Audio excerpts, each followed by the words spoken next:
Riddle me this. What actually stops a human being was decided. I have to do this, even when every part of their body is screaming to turn around. We like to believe fear is the final brake pedal. Enough pain, enough dread, and any person folds. Systems are built on that idea. Security plans, containment labs, all those quiet places hidden far from home that say, nothing dangerous gets past us, are really saying, nothing living will choose to suffer this much. But you know people. You know yourself. Sometimes you've dragged yourself through something awful for someone else. A sick relative, a child, even a stranger on a bad day. It really makes you wonder how safe perfect systems really are when they're designed for biology, not for stubborn promises. So curl up however you like for a bit, because we're going somewhere cold and very far from Earth, out to a research station called the Morrow Array, built on an ugly rock around a dim red star. Out there, they built a hallway that was supposed to stop anything that breathes. And then a tired cargo hauler from Duluth, Minnesota, walked into it because a remote clinic was running out of time. His name is Hank Mason. His ship is old, and by the time he reaches that station, has already late. That's where this starts, with a late delivery, a small scanner error, and a man who decides, in the middle of a killing corridor. By the time the story of Corridor 9 reached the inner worlds, it sounded like a myth. People told it in quiet bars on cold stations. They talked about a man who walked through a hallway built to stop anything that breathed. They said the machines tried every trick they had, and he kept going. Anyway, step after weak step, like some old freight train that refused to stop on a frozen track. The truth was smaller and stranger. It was not about hero music or bright lights. It was about a tired cargo hauler from Duluth, Minnesota, who had bills to pay and a delivery to make. It was about a research station so sure of its perfect systems that it forgot how humans act when someone else might suffer. This is how the Morrow Array learned that fear does not always break a human. Sometimes it becomes fuel. And it all started with a late ship, a small error, and a man who thought, in simple, steady words, they need this. I keep going. The Morrow Array sat on a lonely rock that circled a dim red star. From a distance, it looked like a metal knot pressed into the side of a gray asteroid. There were no cities nearby, no trade routes, no pretty views.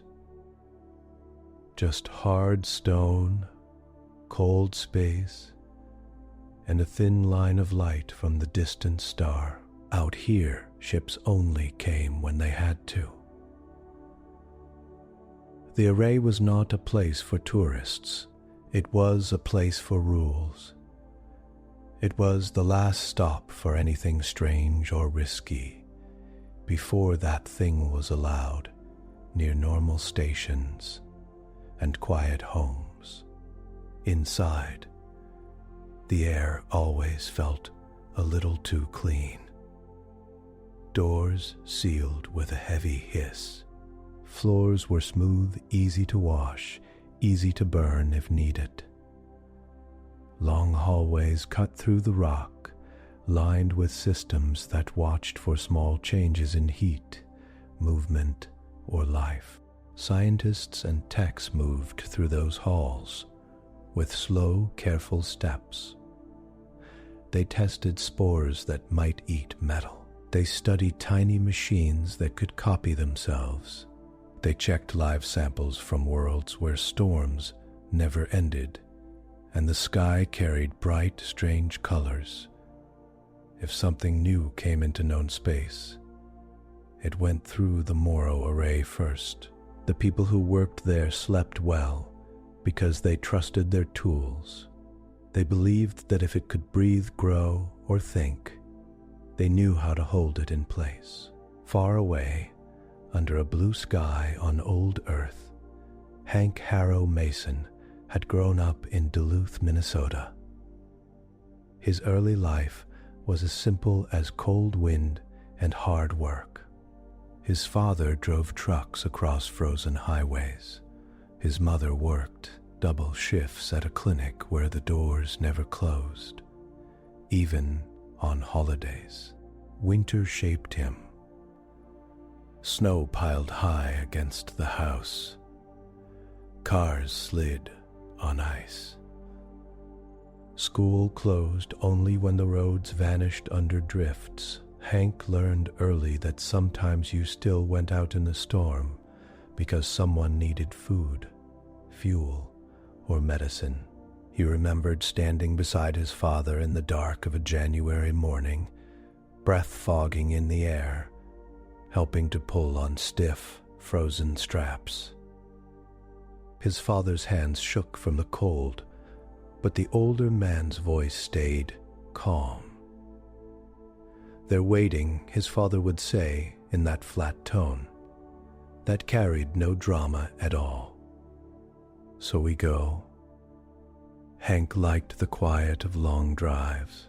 He liked the simple truth of a route and a delivery. You picked something up.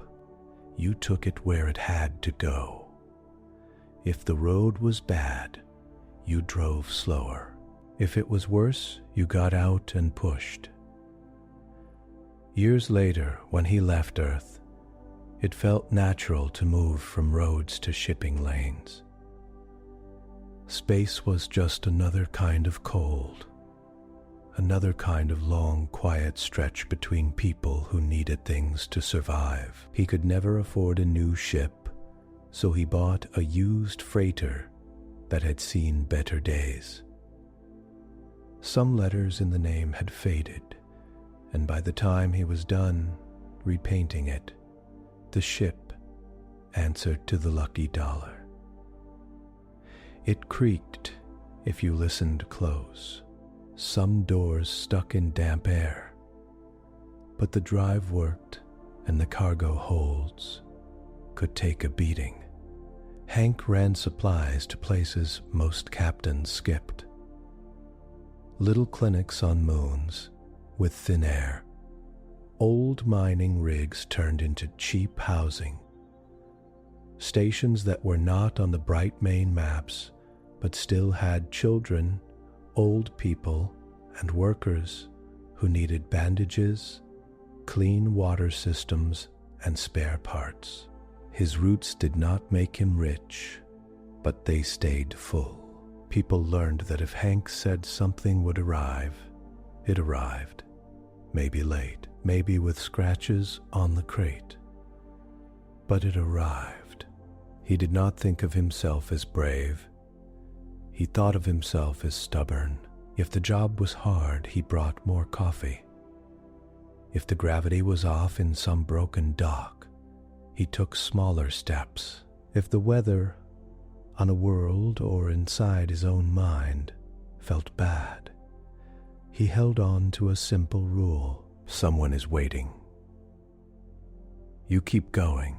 When a contract came through to haul medical cargo to a remote outer clinic, the pay was not special.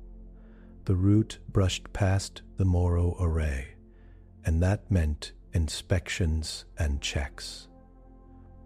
Most haulers avoided those if they could. The Array liked to control every detail. It slowed things down. But the clinic's request came with a note about old equipment, cases of lung sickness, and no other ship in reach for another month. Hank signed before he finished reading. Tick-stopped off the fuel, checked the seals on his crates, and set his course. The trip took longer than he hoped. A dust storm on a mining moon held him back when he stopped for fuel. Tiny errors added up. A few hours here, half a day there.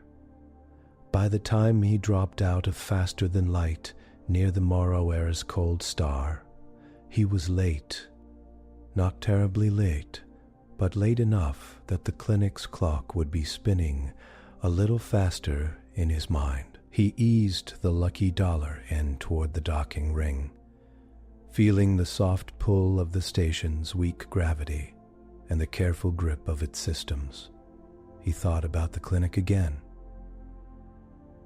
He pictured gray walls, tired faces, patients lying on narrow beds. He had seen enough of those places to know the look. It was a simple set of crates this time. Common medical gear, fluid packs, field meds that cooled fever and eased lungs. Nothing that looked dangerous at first glance. Nothing that looked like it belonged anywhere near a top-level containment station. Hank finished his landing checks, grabbed his worn jacket, and started the slow walk down to the cargo bay. He was thinking about how quickly he could get through inspection and back on course. He was not thinking about new rules, special corridors, or test systems. He was just thinking, like always, get the load checked. Get it through. They are waiting. Above him, far inside the Morrow Array, a system flagged a small thing in his cargo while it passed through automatic scans. It was not big. It was not loud, just a faint, odd note in the data from one crate. That small, quiet detail would bring a working man from Duluth into direct contact with the most feared hallway in the outer stations. But for the moment, Hank only knew that he was tired, a little late, and very ready to keep moving. Corridor 9 was not famous. Very few people outside the Morrow Array even knew it existed. It sat deep inside the rock, far from the docking rings, hidden behind layers of security and rules. If you stood at its entrance, it would look simple, a long, straight hall, maybe 50 meters in length. Smooth walls, flat floor. No sharp corners, no wires hanging loose. It looked safe on purpose. Calm shapes made test subjects less alert at first. But every part of that hallway was a tool. The array called Corridor 9, a full-stop line. It was made to stop anything that breathed, crawled, flew, or walked. Over the years, it had faced animals from high-gravity worlds, swarms of engineered insects, smart predators with armor plates, even trained mercenaries who thought they could power through. Nothing had ever crossed it end to end under full settings. Hidden plates in the floor could shift gravity so that each step felt like walking through deep mud or like being pulled up by the shoulders. A living body hates sudden changes like that. Muscles overwork. Balance goes wrong. Ankles roll. Knees twist. The air in the corridor could drop to sharp cold in seconds. Not enough to kill on its own, but enough to bite into fingers and thin clothing. Enough to turn breath into small clouds. Enough to make every move hurt more than the last. Along the walls, panels held acoustic disruptors. These devices used strange, low sounds that bent under the edge of hearing. The noise could make a stomach twist and skin crawl. It could throw off the inner ear so that the world seemed to tilt even when the floor was flat.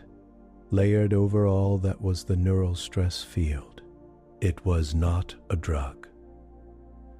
It did not cut or burn.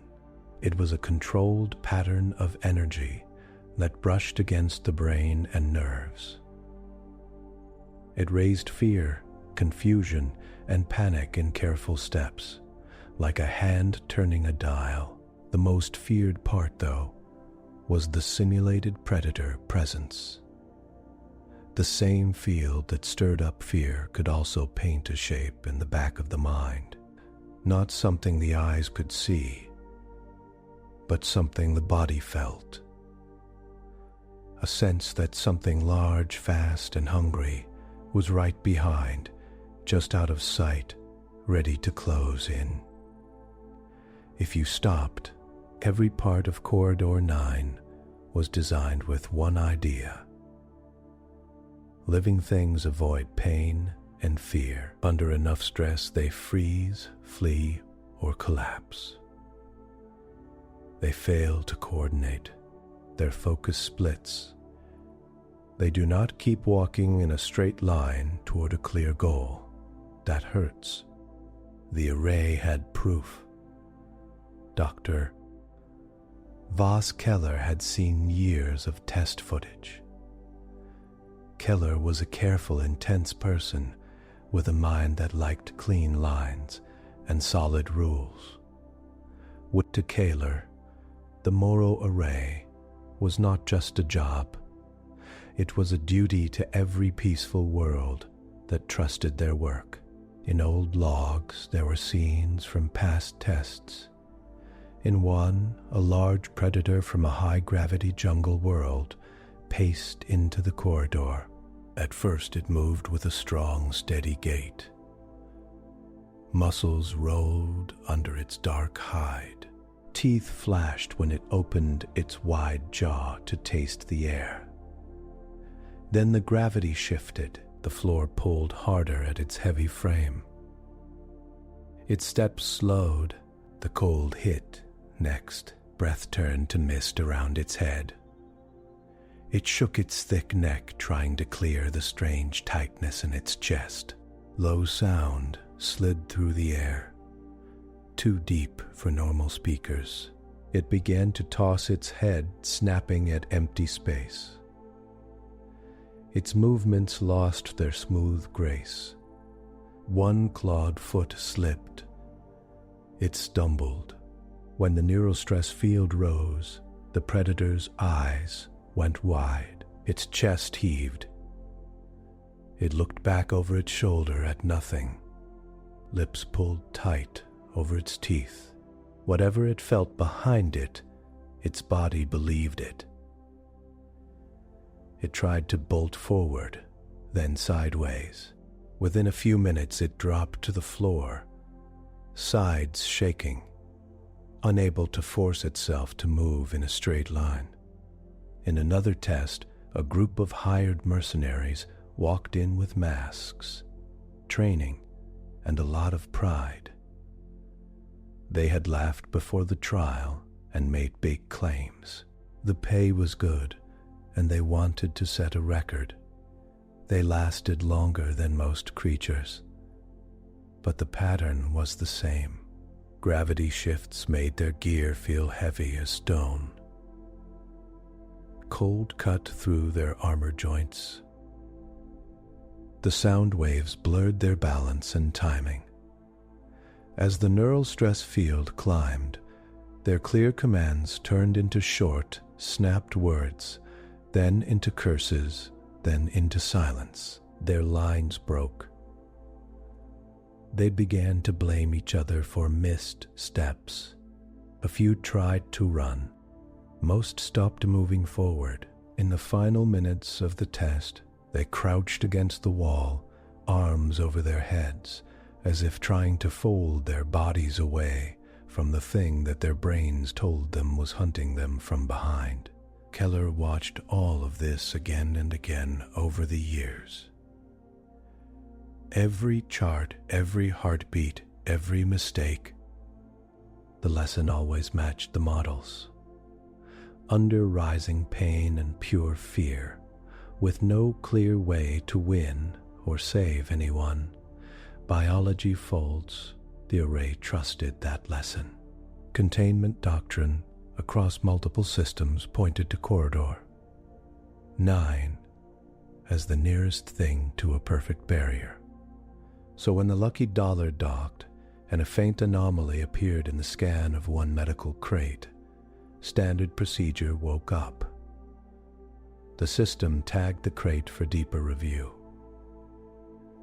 It was not clear if the odd reading was a real risk, a sensor error, or some rare, harmless quirk. But the rules were simple. Anything uncertain went through harder checks. For this case, that meant a direct path through Corridor 9 at controlled moderate levels. Not full kill settings, but enough to matter if something inside tried to get out. Hank did not know the details. He only knew that a crew in clean suits met him with calm faces and firm tones. They told him there was a small problem with one crate. They said it needed to be moved to an inner bay for extra checks procedures. Safety. No need to worry. He watched them guide the crate away on a float sled, following marks on the smooth floor. He tried to keep his tone easy, but his jaw set a little. "That crate is time-sensitive," he said, "clinics waiting." They thanked him for his patience. They promised it would be sorted quickly. Then they moved out of sight, down into the deeper parts of the array where visitors did not usually go. Inside the control room for Corridor 9, Keller and Lieutenant Sarah Core stood over a live model of the hall. Soft lights marked the gravity nodes, the chill sprayers, the disruptors.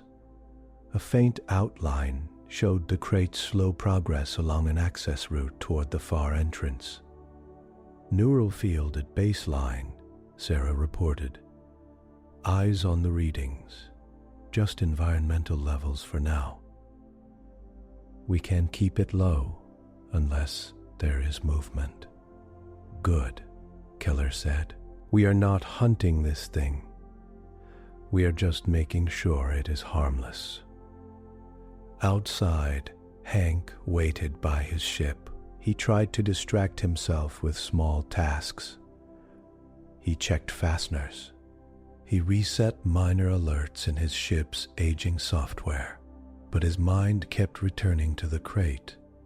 With the clinic's name on the manifest, he had seen what extra checks could mean on some stations. Sometimes it was fine.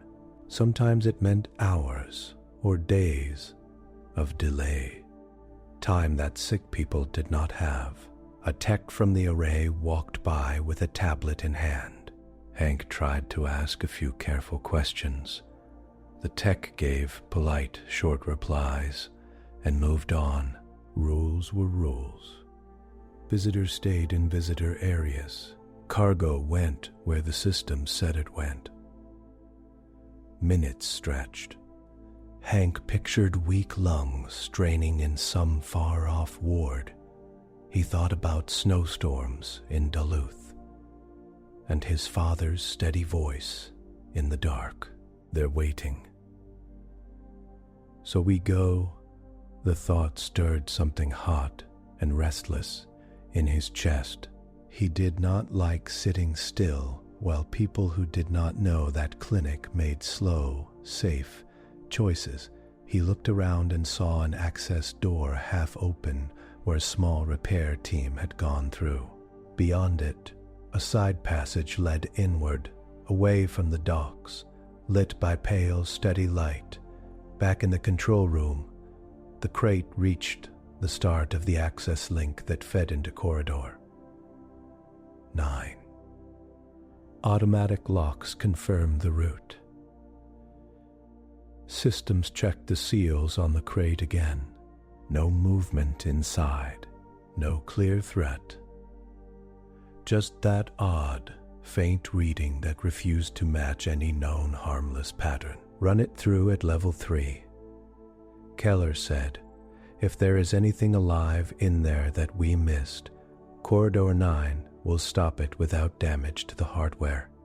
If there is nothing, we sign off, and the hauler can go. Sarah nodded and began to bring the corridor systems up to low readiness. Gravity plates hummed to life. Cooling lines flushed. Acoustic disruptors went into quiet standby.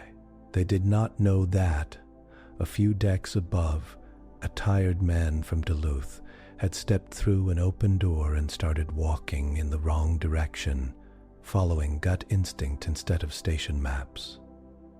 Hank moved with the kind of confidence that comes from years on different docks. He did not run or sneak. When the stand, he did not run or sneak. He simply walked like he belonged, hands in his jacket pockets, eyes calm, as if on his way to fix a small problem with a crate. He did not see the signs he passed or the stares from a few staff who assumed someone else had cleared him. He only saw, in his mind, that clinic on the edge of nowhere. Someone needs what I brought. So I go. It was this simple, stubborn idea that carried him closer to Corridor 9. Even as the array's most trusted defenses warmed up, ready to stop, no one had planned to test a human that day. The system, however, did not care about plans. When Hank stepped through the inner door and into the first meters of Corridor 9, automatic sensors noticed movement, matched it to a human form, and did what they were built to do. They locked the doors. Alarms flared inside hidden channels. Safety locks snapped shut around the hall. Control panels shifted from calm green to urgent red. In the control room, Kayla and Sarah stared at the new data line that had just appeared. Who is in there? And he was walking. The first step did not feel special. Hank stepped forward because the crate was at the far end, and that was where his job lived. The door clanged shut behind him, harder than he expected. The sound bounced in the long hall and made his shoulders tense. He turned his head and saw the door was sealed tight. No handle he could use. No people in sight, just smooth walls and pale light stretching ahead. Sarah asked, voice tight. On the screen, vital signs scrolled up next to the crate data: heartbeat, breathing rate, body temperature. The readings matched a human adult in stress. Keller's mouth went dry.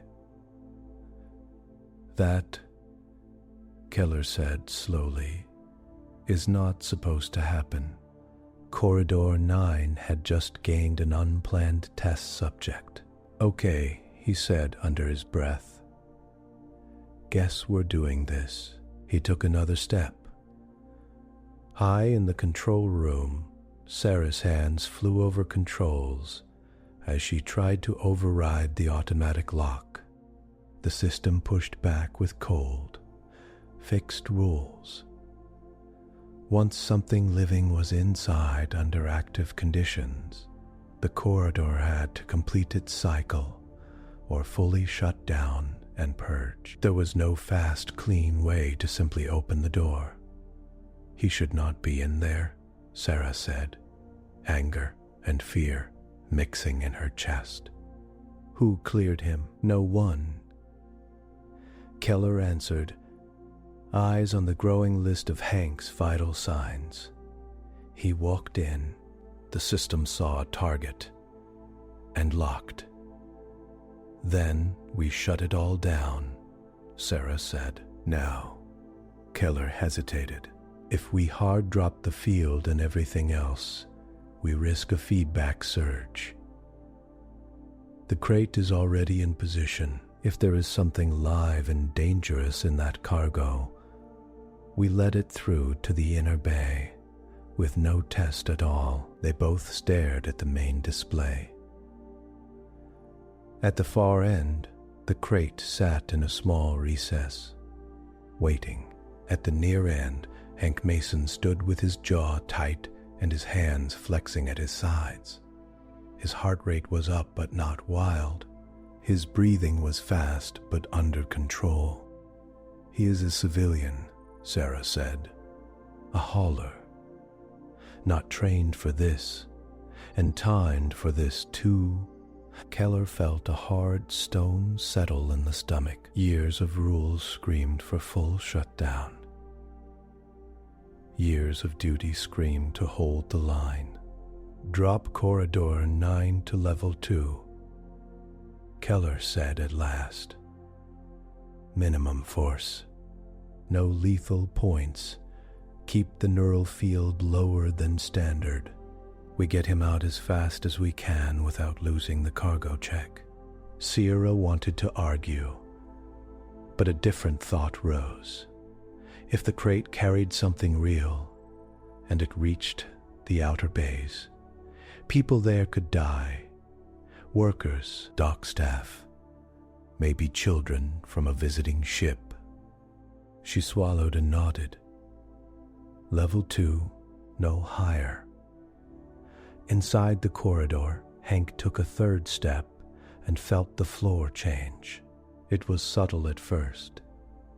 His legs felt a little heavier, like he had not slept enough. Each step pulled more at his knees, as if someone had quietly added weights to his boots. He frowned and rolled his shoulders. Gravity shift, he muttered.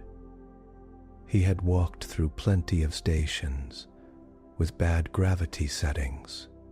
It was annoying, not scary. He adjusted by bending his knees a little more and shortening his stride.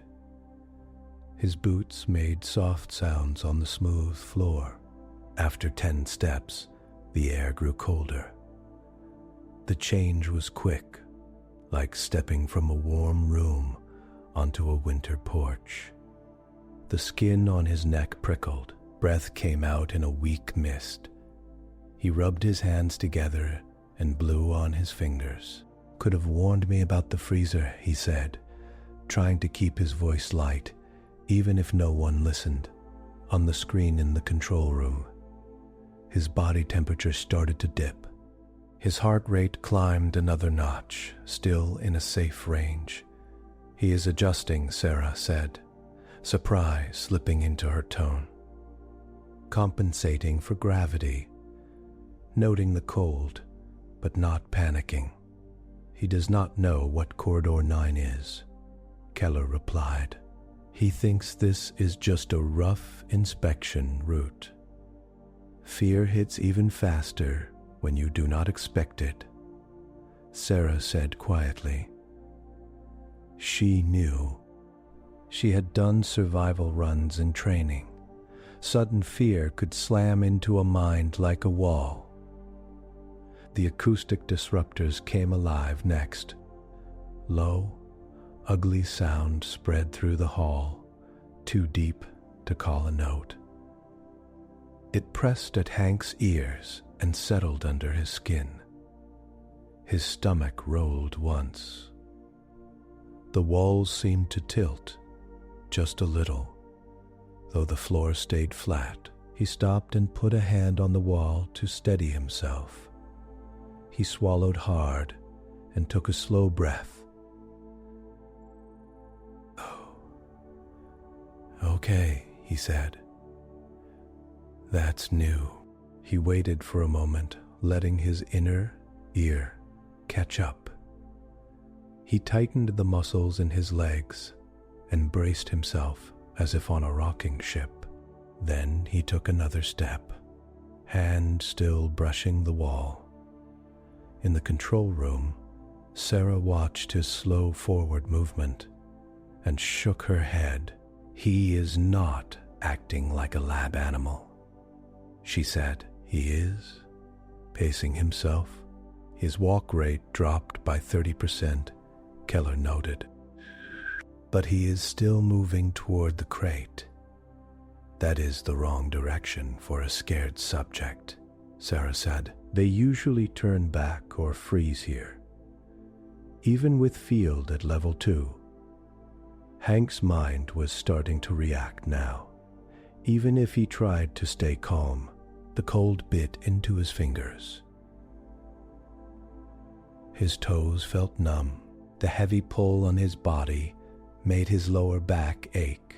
Under it all, a strange tightness built behind his eyes and in the back of his skull. His thoughts wanted to run in small circles. What if this is bad? What if the crate gets held for days? What if the clinic runs out of meds? What if? He cut the thoughts off. "Stop it," he told himself. His voice came out rough and a little shaky. "Keep it simple. Just walk."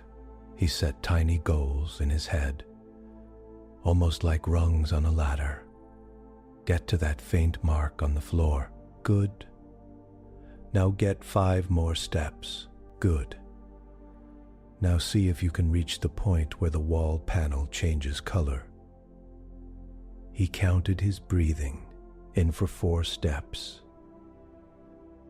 out for 4 steps, out for 4 steps. When the low sound seemed to sway, he matched the sway instead of fighting it. He let his body roll with the strange tilt while his eyes stayed fixed ahead. At the far end, the crate sat like a promise. In the control room, Keller called up comparison charts from past tests. Lines of data ran beside Hank's. Mercenary Team 12. Collapse at meter 20, 2 under level 2 conditions. Predator Case 93P, frantic flail, and retreat at meter 15. No forward progress beyond that point. Beside those old lines, Hank's data showed a different shape. His fear markers climbed, but his motor control stayed better than expected. He shook, but he walked. He stumbled once, but caught himself on the wall, and did not fall. "His stress is high," Keller said, staring, "but his coordination is not breaking down as fast as the model." Sarah crossed her arms, watching the small human figure on the display. "He is using the wall," she said, "breaking the path into small pieces. That is self-coaching behavior, not blind." Panic. The neural stress field crept higher. Inside the corridor, Hank felt it as a sudden weight in his chest. His heart thudded harder.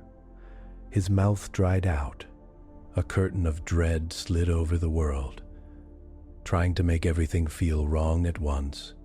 He smelled nothing, heard nothing new, saw no real threat, but some deep animal part of him began to scream that he should stop, turn, curl up, protect his soft parts, beg for this to end. "Something is behind you," that part said. "Something fast, something that will enjoy it when you scream." The simulated predator presence engaged. Hank froze for half a second. Every hair on his arms and neck lifted. Sweat, cold as the air, broke out along his spine. He could almost feel breath on the back of his collar, though there was none. "Okay," he said louder now, voice bouncing off the walls. "Okay. That's not real." His body did not believe him. His legs shook. His mind tried to drag his head around to look. Not real, he repeated. I've had worse. I've had a Duluth blizzard at 40 below, with the truck stuck on a hill. This is just a bad hallway. The thing behind him did not move, because it did not exist. But the field whispered to his nerves that it leaned closer. His lungs wanted to gasp in sharp, shallow bursts. He forced them back into the count. In for 4 steps. Out for 4 steps. Out for 4 steps. His jaw clenched so hard it hurt.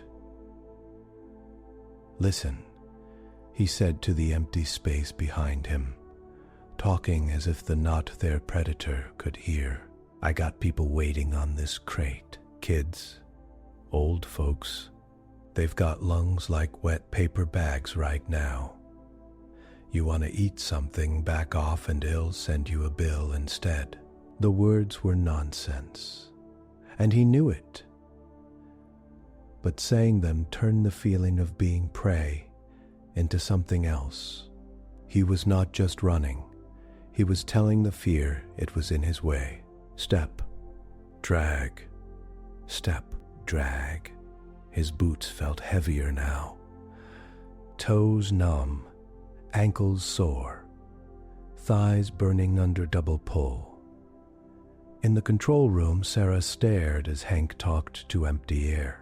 He is personalizing it, she said slowly, turning the fear into an opponent he can argue with. Is that good or bad? Keller asked. Sarah thought about a long training nights in simulated combat, when instructors piled on stress, until cadets snapped or adapted. It is different, she said. Predators we tested focused only on the feeling of threat. Mercenaries focused on the corridor as an obstacle to beat. He is not doing either. He is tying it to someone else. Keller scrolled through Hank's file. There was not much. Standard license, clean record, long list of small deliveries to remote points. He keeps mentioning the clinic, Keller said in his speech in the application notes. He took this job because they had no one else. Maybe we should talk to him, Sarah said. Voice line direct. Tell him to sit. If we trigger full panic by drawing attention to his state, we might make it worse, Keller said. He is self-regulating for now. Hank kept moving. His fingers brushed the wall every few steps, grounding him. He told himself simple, almost silly things. Left, right, left. Do not think about how far. Do not think about cold. Think about the woman at the clinic, the one who sent the message. Think about the kid on the bed behind her, breathing hard. He pictured the child's chest lifting in short, painful gasps. He pictured a nurse looking at an empty shelf where the meds should be. He pictured that nurse checking the clock again and again and muttering, "Where is that damn ship?" "They're waiting," he said aloud, "so we go." His fear tried to twist those images. It tried to show him that same child going still, that same nurse lowering her head. It tried to say, "It will not matter. You will fail. You will fall right here, and all this hurt will be for nothing." He swallowed against a rising taste of bile. "No," he said. "Not yet. I get that crate. Then you can have your little breakdown." The corridor pressed harder. The sound deepened, crawling along his bones. The neural field rose another notch, pushing his mind toward the edge. Every small worry in his life tried to flare into bright, blinding terror. Money, health, old guilt over things he could not fix back home. All of it tried to rush forward. He gave his mind smaller jobs instead. Count 30 steps. Good. Count another 30. Touch the wall every 5. Fix your eyes on that panel. Do not let your vision wander. Breathe in through the nose for 4. Out through the mouth for 4. Do not think beyond the next marker. In the control room, Keller saw something the models did not show. Under heavy fear load, most subjects showed scattered behavior. They tried different things at random. They wasted effort. Their actions lost purpose. Hank's pattern was the opposite. The stronger the field, the more he simplified. The more scared he got, the more he cut his world down to a small, clear path. Forward to the crate. What are we seeing? Keller asked quietly. Sierra watched the lines of data. Panic hormones climbing, motor stability dipping, but not crashing. He is using fear as a signal, not a wall, she said. The more he feels, the more he ties it to his reason to move. That is not in our human profiles, Keller said. Most of your human profiles come from prisoners and volunteers in controlled tests, Sarah said, not from people like him out on hauler routes where no one claps when you show up. On the screen, Hank's steps grew slower, but he did not stop. His body swayed. Sometimes his foot missed where he wanted it to land. Each time he corrected and kept going. He was close enough now that the crate looked big. He could almost read the faded stickers on its side. His chest ached. His throat burned with dry air and swallowed fear. The presence behind him flared again. His back muscles tensed. The field told his nerves that the unseen thing was just about to lunge. Every survival instinct screamed. Drop. Protect your neck. Do not present your spine. He laughed once. A short, harsh bark that sounded more like a cough. You had your chance, he said hoarsely. You should jumped when I was still near the door. He forced himself to imagine the thing behind him as small and annoyed, instead of huge and hungry. A yapping dog on a junkyard, not a monster in the dark. Listen, pal, he said to it. Your background noise. I got people on the line. In the control room, Sarah's jaw dropped a little. He is talking back to the simulated predator, she said. He is lowering its rank in his mind. Can that even work? Keller asked. We never tested for that, Sarah said. Most subjects just react. The rest of the world narrowed. The sound, the cold, the pull of gravity, and the invisible threat behind him turned into a kind of storm at his back. The crate became the only dry spot ahead. 5 meters. His vision blurred at the edges. The center stayed locked on that metal box. His breath came in gasps he could barely time, but he still tried. 3 meters. He tripped. They do not argue with their own fear. Hank reached the last 10 meters. His legs shook so hard his knees knocked. Sweat ran cold between his shoulder blades. even as his skin felt like ice. His hands were clumsy blocks when he tried to flex his fingers. He focused on the crate. That crate, not this hall. That clinic, not this station. That kid, not this sphere.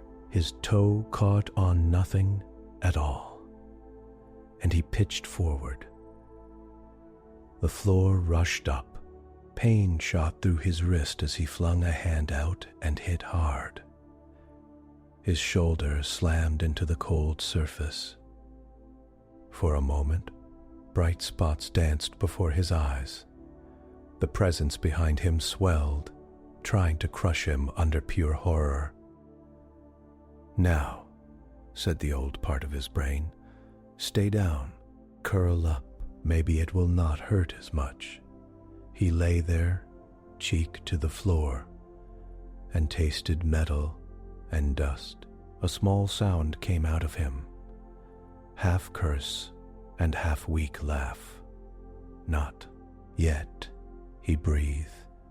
He thought about how many times he had slipped on Duluth ice as a teenager, how many times he had hit the ground, bruised and gasping. His father had never rushed over with soft words. He had just called out from the cab of the truck, "Can you move? Then get up." Hank pushed his palm flat against the floor and shoved. His arm shook. For a second, it seemed his elbow would fold. Then his shoulder locked, and he forced his body upright. First to his knees, then to a crouch, then to his feet. His head spun. The hall wavered. He reached for the wall and missed the first time. On the second try, his hand found it. He pressed his forehead against the cool surface, eyes closed. 2 more meters, he said softly. 2 more meters, he said softly. That's all. Even you can do 2. In the control room, Sarah realized she was holding her breath. She let it out slowly. "He fell," she said. "That should have been collapse." He reframed it. Keller said in a low voice, "Just another slip. Not the end. Are we watching a new class of event?" Sarah asked. "Because this does not fit anything." Keller did not answer. The word forming in their mind felt strange and new. Human stubbornness.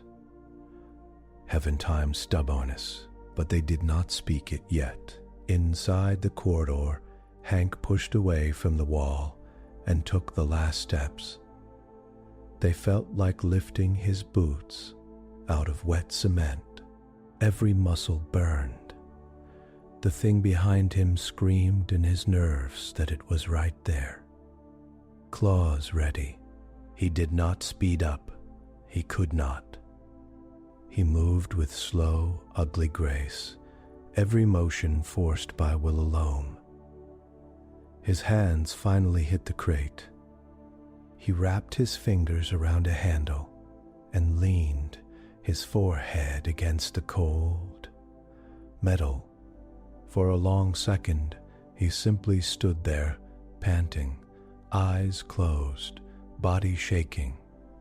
"Got you," he whispered. "You're going through. They're getting you. That's the deal." The predator's sense behind him wavered. The corticoid systems, reading his contact with the crate and his location, began the programmed wind down. The cold stopped dropping. The sound level fell by a small but real margin. In the control room, Keller's screen flashed a status change. Fourier asked a status change. "Subject has reached the protected cargo zone," the system noted in dry text. "Corridor, stress cycle ending." Sarah sagged back from the console, muscles weak with relief. He did it. She said he actually crossed under active conditions. Keller stared at the data, then at the small, shaking figure on the display. He should not have been able to, Keller said. But he did. On the far end of corridor 9, Hank kept his hands on the crate while the storm inside him slowly fell from a roar to a growl. His heart still pounded. His limbs still shook, but the pressure in his chest eased a little. He stood up straight, wiped his face with the back of his hand, and let out a raspy breath. "Okay," he said to the empty air. "I walked your hallway. You didn't stop me. Next time, maybe just ask." He had no idea that, behind walls he could not see, people were already tearing apart every rule they thought they understood about fear, pain, and what makes a human stop. For Hank, it was still as simple as it had been on frozen earth roads. They were waiting. He had kept going. The doors on the far end of corridor 9 slid open at last. Warm air washed over Hank, carrying a faint smell of metal and cleaning fluids. The low sound finally stopped. The pull on his body eased. For a moment, he just stood there with his hand still on the crate, like a man afraid that if he let go, someone would take it away. A small group in clean suits waited for him. Their faces showed a strange mix of anger, worry, and something he could not name yet. A medic stepped forward first. "Sit down," the medic said. Right now, Hank wanted to argue, but his knees chose for him. He sank onto a low bench by the wall. His legs trembled so hard that his boots tapped the floor. The medic clipped a sensor to his finger and looked at a small screen. Heart rate high, blood pressure high, stress hormones still spiking. But he was alive. No signs of stroke or heart damage.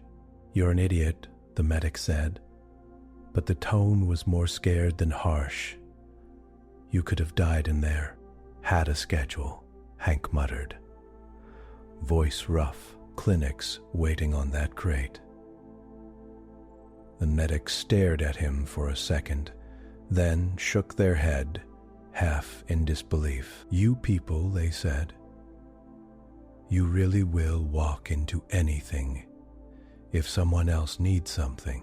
2 security officers arrived and flanked Hank, not touching him, but making it clear he was not free to roam. "Captain Mason," one of them said, "you are being held for questioning regarding an unauthorized breach of restricted containment space." Hank blinked up at them. His body was still catching up with his mind. "I just followed my cargo," he said. "You folks were taking your time." The officer's jaw tightened. "You entered a live test corridor, under active conditions, without clearance. That is not just anything." Hank thought about smart answers. Instead, he nodded once, slow. "Okay," he said. "You can yell at me later, but that crate goes through now. No more delays." The officer opened their mouth to argue, then closed it again. They looked at the crate, then at the medic, who gave a small nod. "Cargo passes," the medic said. "No sign of any active threat. In the extra checks, anomaly was a minor sensor fault." The words reached Hank like warm water. "So it's clean," he said. "You can send it on." "Yes," the medic said, We can send it on." "Then we're fine," Hank said, leaning back against the wall. His body hurt everywhere, and a slow, deep tiredness began to pull at him.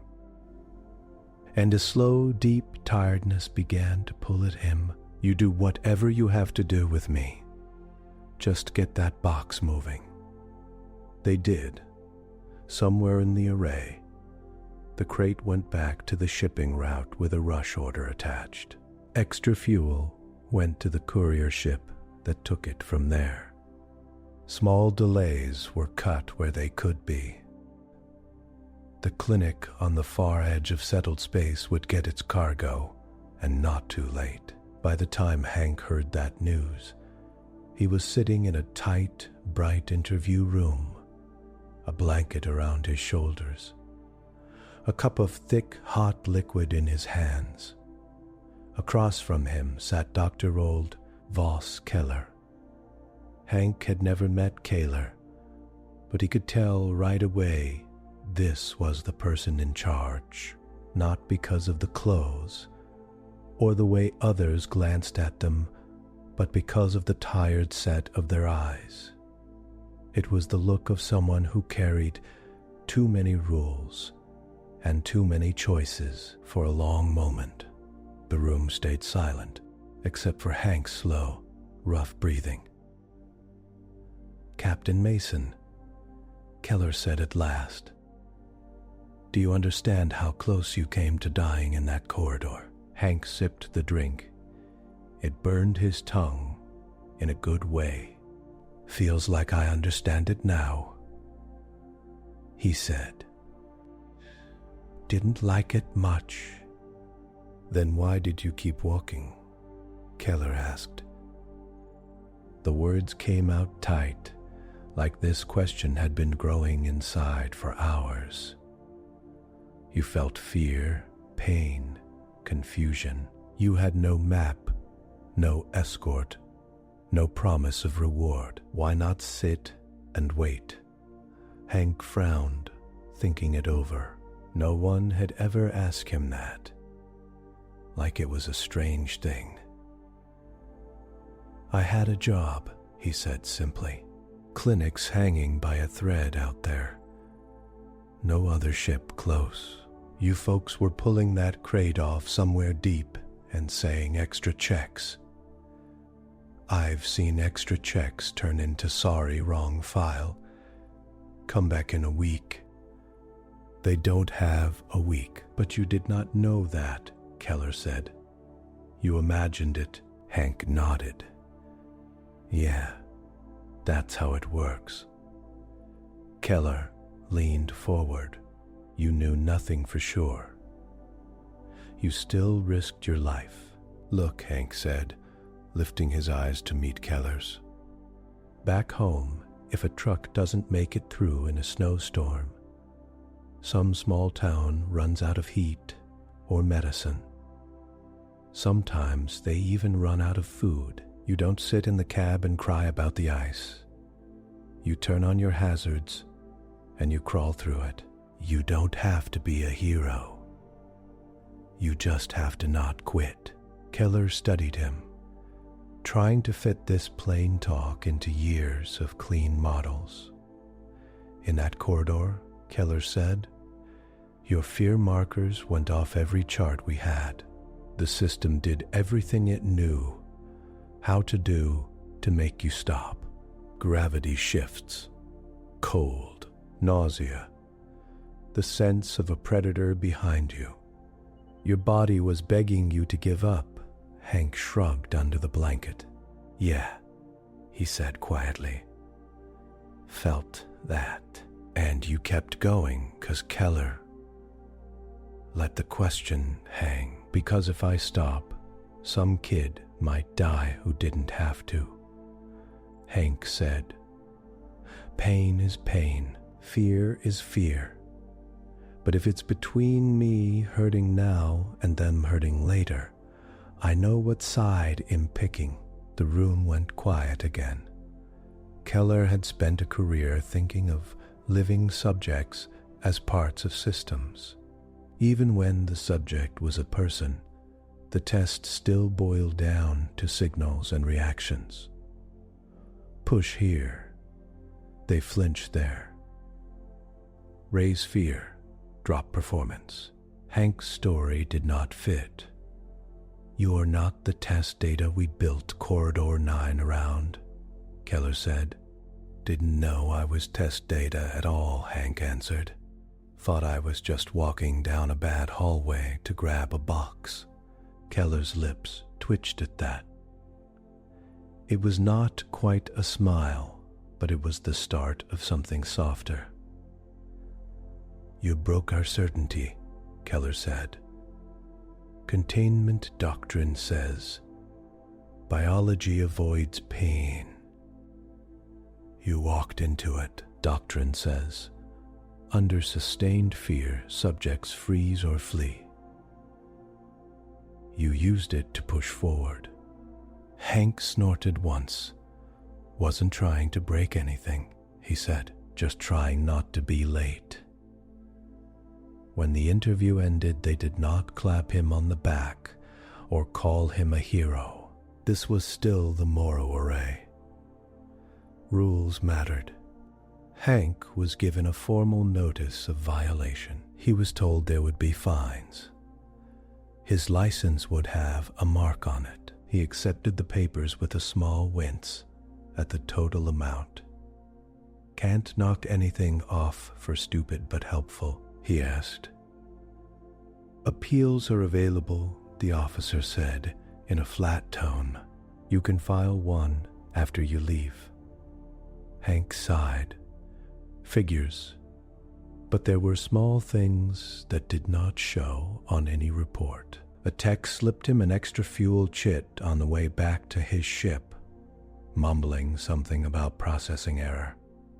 The medic who had checked his vitals found him in the docking bay and pressed a small card into his hand with a quiet thanks. Keller themselves came to see him off. Hank was halfway up the ramp to the Lucky Dollar when Keller called out his name. He turned, surprised. "I thought you'd be too busy for goodbyes," Hank said. "I am," Keller said, "but I needed to say this." They hesitated, searching for words that did not sound like a report. "You cost us sleep," Keller said. "You broke a clean line in our safety charts. You made my job harder." "Sorry," Hank said, and he meant it. "But," Keller added, "you also showed us a hole in the wall we built around the galaxy. That is dangerous. It is also vital. We should have seen it sooner." Hank frowned. "Medics. Hell, the person who pulled that crate through after you were done arguing about it, that counts too." Keller nodded slowly. "Yes," they said. "It does. That is why we are changing things." They held up a small device. "A pocket recorder. I want you to know," Keller said. "There will be a new event class in our systems." "What hole?" "The part where humans will walk into pain for someone else," Keller said. "We accounted for fear. We did not account for purpose." "Not like this." Hank scratched his neck, a little embarrassed. "It's not that special," he said. "Lots of folks do it. Parents,